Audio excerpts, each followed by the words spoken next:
Alright, let's see what we got left here. Ooh, feels like 2 more pinion gears. We got more pinion gears. Oops, feels like it. Yeah, I guess I was on a buying spree.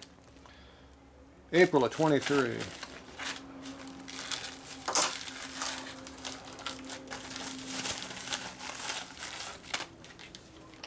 Pinion gears.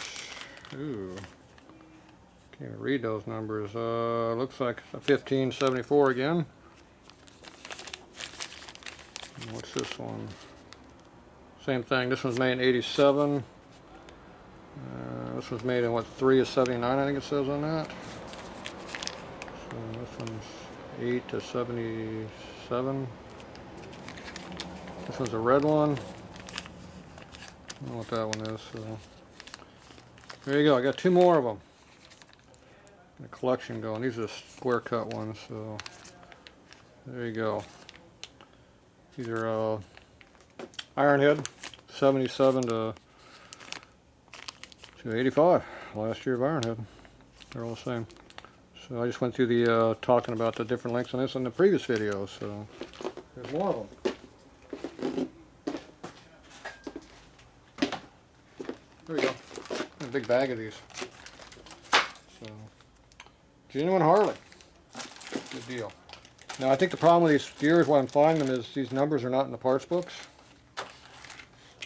They have a different part number in the parts book for the pinion gear than what this is. It's the same part. I don't know what else is different. It fits in the same, it's the same gear. So the Harley made a gear number change for some reason. It's the same part. So anyway, 2 more of them. The collection going. That bag's cool.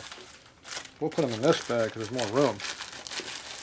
But, there you go, more pinion gears. Can't have too many pinion gears, can you?